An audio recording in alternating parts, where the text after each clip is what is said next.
Vattem pump house మొత్తం మునిగి బాహుబలి మోటార్లు కూడా మునిగిపోతే ఎక్కడ సచ్చింది అని అడుగుతున్నా. ఇదే ఎన్డీఎస్ఏ తెలంగాణలో చెక్ డ్యాములు పటాకులు వెళ్ళినట్టు పేలుతుంటే ఎక్కడ వచ్చింది? సుంకిశాలలో రిటైనింగ్ వాల్ కూలిపోయి దగ్గర 180 కోట్ల ప్రజా ధనం వృధా అయితే ఎక్కడ చచ్చింది ఎన్డీఎస్ఏ, ఎక్కడ చచ్చింది ఎన్డీఏ? నేను అడుగుతా ఉన్నా. వాళ్ళంతా ఒకటే, ఇద్దరు దొంగలు, దొంగ చీకటి ఒకటైపోయినట్టు వాళ్ళ ఇద్దరు ఒకటైంది, కాంగ్రెస్ బీజేపీ వాళ్ళు. కాబట్టి మీరు ఆలోచన చేయండి, వాళ్ళ కాంగ్రెస్ ముఖ్యమంత్రిని కాపాడుతుంది ఎవరండి? వీళ్ళు కాదా? ఎవరు కాపాడుతున్నారు కాంగ్రెస్ ముఖ్యమంత్రిని? ఇవాళ అమృత్ స్కీమ్లో రేవంత్ రెడ్డి గారి బామ్మర్దికి కేంద్ర ప్రభుత్వం టెండర్ ఇస్తుంది. ఈయన ఏం చేస్తాడు? బీజేపీ ఎంపీలకు, తెలంగాణలో ఎన్డీఏ పార్ట్నర్లకు, బీజేపీ ఎంపీలకు, ఎన్డీఏలోని నాయకత్వానికి ఇవాళ తెలంగాణలో మొత్తం డేటా ఉంది. ఎక్కడెక్కడ టెండర్లు ఇస్తున్నారు, ఎక్కడెక్కడ వర్క్లు ఇస్తున్నారు అంటే ఎంత మంచి పరస్పర బంధం, ఆర్థిక బంధం ఎంత బలంగా ఉందో కనబడతలేదా? చెప్పండి. ప్రతిపక్ష హోదా రాదు, అధికార హోదానే వస్తుంది.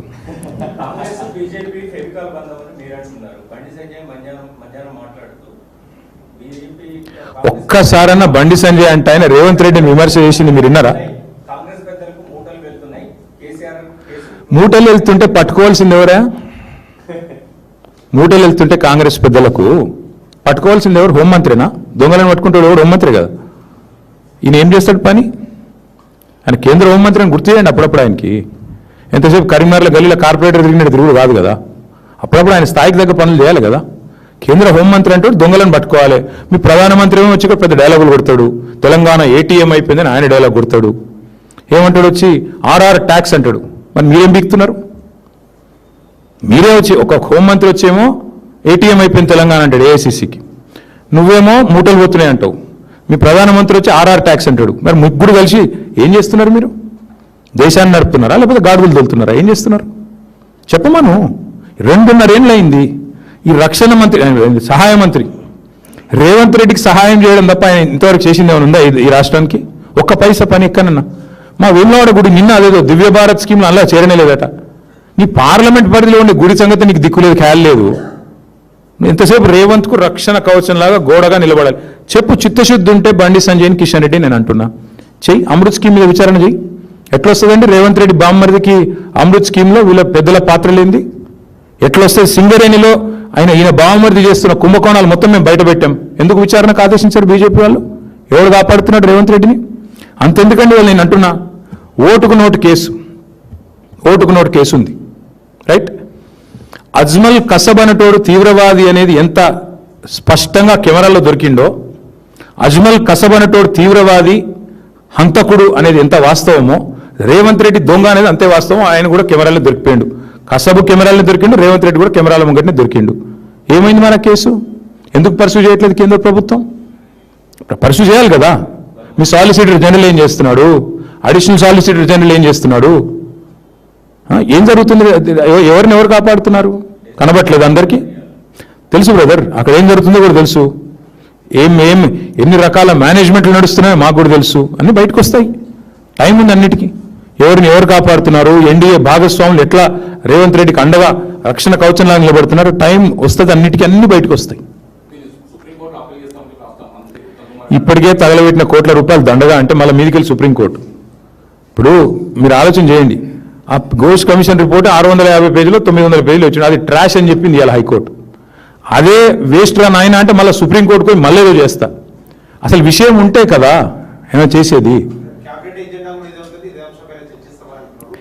వాళ్ళకి ఇంకేం ఎజెండా ఉంటుంది బ్రదర్? నాకు అర్థం కాదు. ప్రజలకు పనికొచ్చే పనులు ఏమైనా చేస్తారా క్యాబినెట్లో? 2500 మహిళలకు ఎప్పుడు ఇస్తారు అని ఒక్క సన్న మంత్రి మాట్లాడింది ఇప్పటివరకు? ఒక్క సన్న 100 రోజుల్లో ఇస్తామన్న గ్యారెంటీల సంగతి ఏమైంది అని చెప్పే ధైర్యం ఒక్క మంత్రికి ఉందా బయటకు వచ్చి మాట్లాడేది? ఆర్టీసీ కార్మికులు సమ్మె చేస్తున్నారు, వాళ్ళ గురించి మాట్లాడారా క్యాబినెట్లో? ఏది ఉండదు అయ్యా.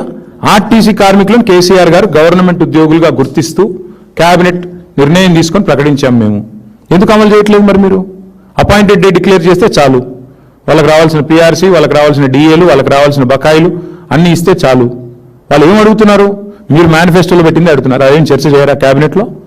మేము వారికి కూడా మా నైతిక మద్దతు ప్రకటిస్తూ ఉన్నాం. ఆర్టీసీ కార్మికులు ఎవరైతే ఇవాళ ప్రభుత్వాన్ని మీరిచ్చిన హామీ నిలబెట్టుకోండి అని అడుగుతున్నారు, వాళ్ళు ఏం కొత్తగా అడగట్లేదు. వారికి కూడా మా పార్టీ తరఫున నైతిక మద్దతు ప్రకటిస్తున్నాం. తప్పకుండా కాంగ్రెస్ ఇచ్చిన హామీలు ఆర్టీసీ కార్మికులకు నెరవేర్చాలని మేము కూడా డిమాండ్ చేస్తాం.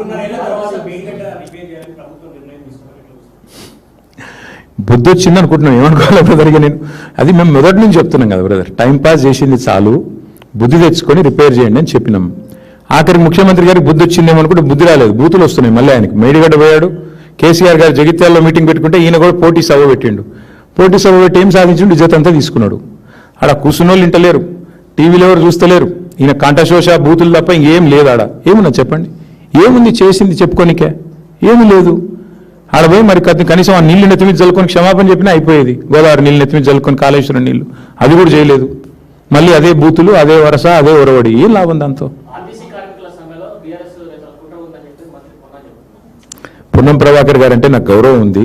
దయచేసి పొన్నం ప్రభాకర్ గారు నేను రిక్వెస్ట్ చేస్తా ఉన్నా, అన్న మీరు పని చేయండి, మేనిఫెస్టో చైర్మన్ మన శ్రీధర్ బాబు గారు, మన జిల్లా మంత్రి గారే, మేనిఫెస్టోలో 28వ పేజీలో ఏం రాసిండో ఆర్టీసీ కార్మికులకు ఒకసారి పొన్నం ప్రభాకర్ గారు చూడాలని నా విజ్ఞప్తి. వారు అడుగుతున్నది 2.5 ఏళ్ళ తర్వాత ఆర్టీసీ కార్మికులు పాపం ఓపిక పట్టిండ్రు. సగం టైం అయిపోయింది, మీకు సగమైంది, 60% ఒడిచిపోయింది, 3 బడ్జెట్లు ఒడిచిపోయినాయి. ఇక నువ్వు ఇప్పుడన్నా కనీసం ఆ మేనిఫెస్టోలు ఏం రాసిరో మీరు చదువుకోండి. మీ శ్రీధర్ బాబు ఏం రాసిండో పొన్నం ప్రభాకర్ అన్న చదువుకోవాలి. చదువుకొని మరి పొన్నం ప్రభాకర్ గారికి ఆర్టీసీ మంత్రి వస్తుందని చెప్పి ముందే కుట్రవన్నీ ఏమైనా చేసిండో శ్రీధర్ బాబు గారు నాకు తెలియదు, మేమైతే చేయలేదు. Thank you.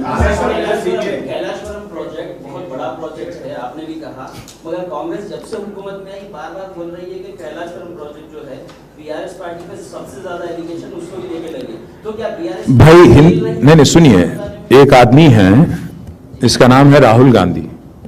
वो हिंदुस्तान में ऐसे लीडर इससे पहले था नहीं कभी, आगे भी शायद नहीं रहेंगे. उस लीडर को इन्होंने गुमराह कर दिया. उनको बुला लिया एक बार, बोल दिया कि भाई इसमें 1 लाख करोड़ बह गया. वो आदमी कम से कम वो लीडर नहीं है, वो रीडर है, जो भी देते हैं वो पढ़ देते हैं बस. तो आदमी को समझना चाहिए, वो बहकावे में आके गुमराह अपने आप को जो सच निकालने की जो कोशिश करना चाहिए वो नहीं करे. और जो लोग जो भी इन्होंने बताया वो सब कुछ पढ़ के कुछ बोल के चले गए. उससे कांग्रेस के वर्करों को ये लगने लगा कि इसमें कुछ हुआ घोटाला. आज हाईकोर्ट ने साफ साफ कह दिया कोई कुछ नहीं हुआ. जो घोष कमीशन का रिपोर्ट था वो ट्रैश है, उसमें कुछ है ही नहीं. अब इसके बाद भी अगर कोई कुछ बोलता है तो मैं क्या बोलूं उसको यार. मैं बस इतना ही कहूंगा कांग्रेस पार्टी से कि आप 2.5 साल हो गया, आपका 50% तो टाइम हो गया.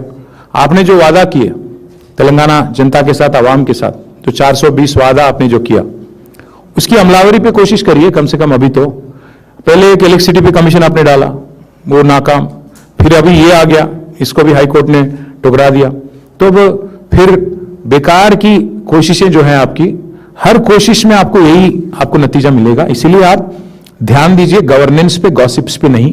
आप गवर्नेंस पे, आवाम को जो 420 वादा जो आपने किया था उसकी डिलीवरी पे आप ज्यादा जोर दीजिए, ताकि कम से कम आपको ऑपोजिशन का स्टेटस तो मिले अगले इलेक्शन में. बस थैंक यू.